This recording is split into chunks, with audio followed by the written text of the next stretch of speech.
हाँ बच्चों, देखिए संख्याओं को हम मानक रूप में लिख रहे हैं। मानक रूप को स्टैंडर्ड फॉर्म भी बोलते हैं। स्टैंडर्ड फॉर्म में कैसे लिखते हैं संख्याओं को, उसके बारे में आपको बता रहा हूँ। ध्यानपूर्वक देखेंगे स्टैंडर्ड फॉर्म में कैसे लिखा जाता है, किस तरह से हम स्टैंडर्ड फॉर्म में लिखते हैं और इसके लिए क्या नियम है। बहुत सरल है, अगर आप इसको बहुत ध्यानपूर्वक देखेंगे तो ये आ जाएगा। क्या बोलते हैं इस मानक रूप को? स्टैंडर्ड फॉर्म भी बोलते हैं। क्या बोलते हैं बेटा?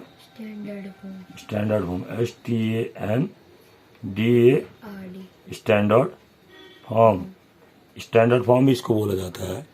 तो स्टैंडर्ड फॉर्म हम कैसे लिखते हैं स्टैंडर्ड फॉर्म में संख्याओं को, ये आपको मैं बता रहा हूँ। देखिए, जैसे आपके पास स्टैंडर्ड फॉर्म का पहला नियम क्या है, फर्स्ट रूल क्या है? जब आप संख्या लिखेंगे तो दशमलव से पहले एक ही संख्या होगी। जैसे ये देखिए, और 10 के घात के रूप में लिखा जाता है। जैसे आपके पास फर्स्ट संख्या है माना 45। क्या है?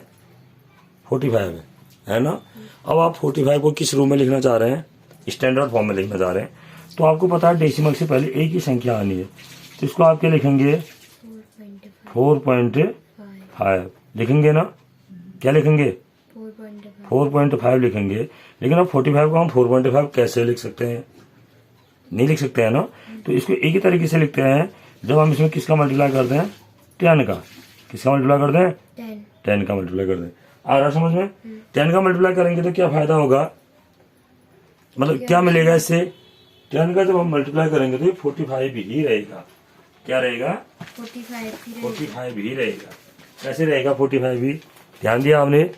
जैसे ये है आपके पास, देखिए ये 45 था, इसको दशमलव से एक दशमलव लिखा हमने तो 4.5 लिख दिया, लिखा ना। और इधर 10 का मल्टीप्लाई किया हमने। 10 का मल्टीप्लाई करने के बाद कितना हो जाएगा बेटा? 45 होगा। और दशमलव से पहले एक डिजिट है, ये हुआ नहीं। इसको हम क्या लिख सकते हैं? 45 लिख सकते हैं ना। तो ये यानी कि 45 को हमने क्या लिखा? 4.5 इंटू 10। तो ये स्टैंडर्ड फॉर्म में हो गया। इसको हम क्या लिख सकते हैं? 4.5 इंटू 10 की पावर 1 भी लिख सकते हैं। क्लियर हुआ? इतना समझ में आया? दूसरा देखिए, सपोज करो आपके पास 0.45 है। क्या है? 0.45 है। अब इसको आपने किस में लिखना है? स्टैंडर्ड फॉर्म में लिखना है। तो स्टैंडर्ड फॉर्म में कैसे लिखेंगे भाई? क्योंकि स्टैंडर्ड फॉर्म का नियम तो है कि आपके पास क्या है? 4.5 डेसिमल से पहले एक आना चाहिए। लेकिन डेसिमल तो आपका यहाँ पर था। ये 4.5, ये 4.5 इतना कैसे आएगा? जब हम इसको किससे डिवाइड करेंगे? 10 से। किससे डिवाइड करेंगे? 10 से। ये 10 से डिवाइड करेंगे तभी तो 0.45 आएगा।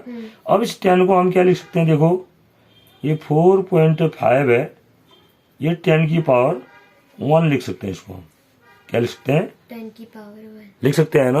अब ये 10 की पावर 1 है। इस 10 की पावर 1 को अगर हम ऊपर लाएंगे तो क्या हो जाएगा? ये 4.5 ऊपर आएगा तो क्या हो जाएगा? 10 की पावर -1। यस, -1 हो जाएगा ये 10 की पावर -1। तो ये इसका स्टैंडर्ड फॉर्म हुआ।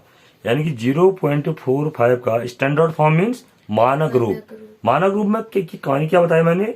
डेसिमल से पहले एक ही डिजिट होनी चाहिए बस, ठीक है? नहीं 2 डिजिट भी नहीं होंगी और कोई डिजिट ना हो, ऐसा भी नहीं चलेगा।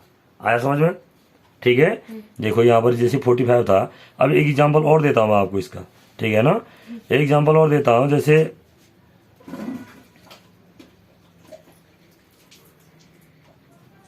923.8 है।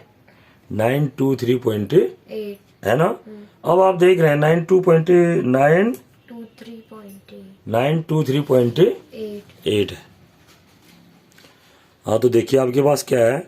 923.8 है। अब इसको आपने किस में लिखना है? Standard form. तो स्टैंडर्ड फॉर्म का नियम क्या बताया बेटा मैंने आपको? कि डेसिमल से पहले एक ही डिजिट होगी। तो इसको आपको क्या लिख सकते हैं फिर आप? जब आपके पास ये है, इसको क्या लिख सकते हैं आप? लिख क्या सकते हैं? मतलब लिखना क्या है हमें स्टैंडर्ड फॉर्म में? तो ये तब आएगा भाई जब ये ऐसा होगा, तभी तो आएगा डेसिमल से पहले। अब ये डेसिमल यहाँ से यहाँ कैसे आएगा?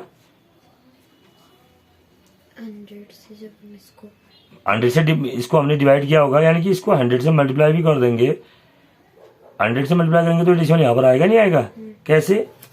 थोड़ा सा कंफ्यूज हो रहा होगा आपको, देखिए ऐसे 923.8 है, ठीक है। आपने इसको क्या लिखा, डेसिमल कहाँ ले गया आप, यहाँ ले गए ना, तो कम किया ना, कम करेंगे तो ज्यादा, उसको ज्यादा भी करना पड़ेगा। ज्यादा कैसे करेंगे, मल्टीप्लाई करके। ज्यादा कैसे करेंगे, मल्टीप्लाई करके। आपने कम किया था ना, तो कम कर रहे हैं तो फिर क्या करेंगे, बराबर करने के लिए ज्यादा भी करेंगे, और ज्यादा करने का मतलब मल्टीप्लाई। अब इसको देखो, ये वही आएगा, कैसे, ये क्या हो जाएगा, 923.820 होगा। अब डेसिमल 1 प्लेस पे है ना, कितने प्लेस पे, 1 2 3 प्लेस पे, तो 1 2 3 ये आया, ये कितना हो गया, 923.8 वही हो गया नहीं। यानी कि कहने का अर्थ क्या है कि अगर ये डेसिमल को अगर हम 2 कम कर रहे हैं तो इससे मल्टीप्लाई भी करेंगे, तब वही आ रहा है ना, आ रहा है ना, देख रहे हैं ना आप, इसमें देखा ना आपने, आ रहा है नहीं आ रहा है। तो इस तरह से हम इसको करेंगे। अब आगे देखिए फिर क्या होगा, इसको क्या लिख सकते हैं हम, 9.238, 100 का मतलब क्या हुआ, 10 का स्क्वायर। कैसे हुआ 10 का स्क्वायर, 100 को आप देख रहे हैं, क्या लिखते हैं 100 को आप, क्या लिखते हैं, 10 इंटू 10 लिखते हैं ना, 10 इंटू 10 मीन्स 10 का स्क्वायर। तो ये आपका स्टैंडर्ड फॉर्म आ गया, आया, आ रहा ना समझ में। इसी प्रकार और एक एग्जांपल और देखिए इसका,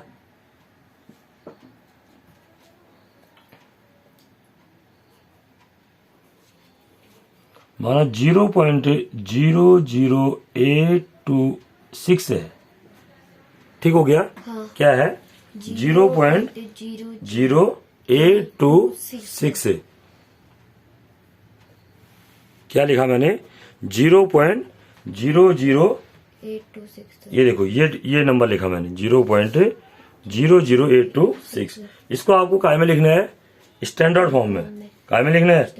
कैसे लिखेंगे, तो सीधे सीधे ये हुआ कि इसको हम इस डेसिमल से पहले एक डिजिट लाएंगे। अब हमने बढ़ा दिया नहीं, इसको बढ़ाया था तो क्या करना पड़ेगा, कम भी करना पड़ेगा। कम कैसे करेंगे, डिवाइड करके। ज्यादा कैसे करेंगे, मल्टीप्लाई करके। हमने अभी क्या किया है, कम। अब बराबर जो कम किया है तो बराबर लाने के लिए क्या करेंगे, डिवाइड भी करेंगे। अभी ज्यादा क्या था ना, तो देखो अब ये 1 2 3 यहाँ पर लाए नहीं है, 1 2 3 यहाँ पर लाए, इसका मतलब हमने 1000 से क्या है, मल्टीप्लाई किया था, तभी तो आया होगा।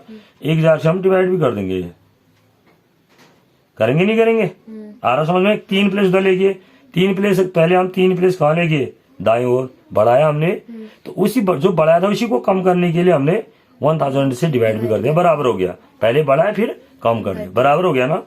अब 8.26 है, ये तो स्टैंडर्ड फॉर्म के रूप में नंबर तो आ गया। अब 10 की पावर का क्या करेंगे, देखो 1000 को हम क्या लिख सकते हैं, 10 का क्यूब। कैसे लिखते हैं 10 का क्यूब, देखिए क्यों लिखेंगे 10 का क्यूब, ये भी देखना है। 1000 का मतलब क्या हुआ, 10 इंटू 10 इंटू 10 हुआ ना बेटा। 10 की पावर 3, 10 की पावर 3, ये 10 की पावर 3 हो गया, हुआ ना 10 की पावर 3। अब ये 10 की पावर 3 अगर ऊपर आएगा तो क्या हो जाएगा, 8.26 इंटू 10 की पावर -3। ये क्लास 7th में है, स्टैंडर्ड फॉर्म में लिखना।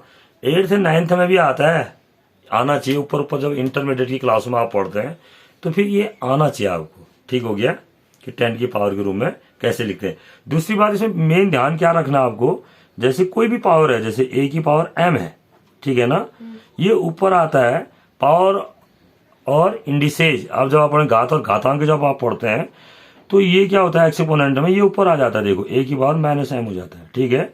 या a की पावर -m है नहीं माना, या b की पावर -m है नीचे, b की पावर -m है नीचे, तो ये ऊपर आके क्या हो जाता है, b की पावर +m हो जाता है, ठीक है। जैसे इसका एग्जाम्पल मैं आपको बता रहा हूं, जैसे आपने देखा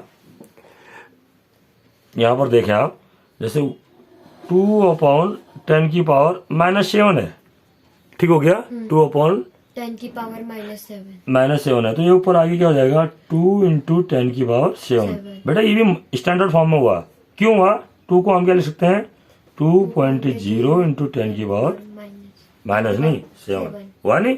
और ऐसे ही माना 2/10 की पावर 7 है, 2/10 की पावर, 7 इसको ऊपर लाएंगे तो क्या हो जाएगा 2 इंटू 10 की पावर ऊपर आके -7 ये भी स्टैंडर्ड फॉर्म में हुआ, केवल यहाँ पर पॉइंट 0 लिख देंगे। क्यों? क्योंकि डेसिमल से पहले कितने डिजिट है? एक डिजिट। एक डिजिट है। तो इस तरह से इसको करते हैं। तो ध्यानपूर्वक अगर आप करेंगे तो आपको जरूर समझ में आएगा। इसका जो मेन है इसको समझना जरूरी है और कोशिश करूंगा मैं कि आपकी समझ में आए।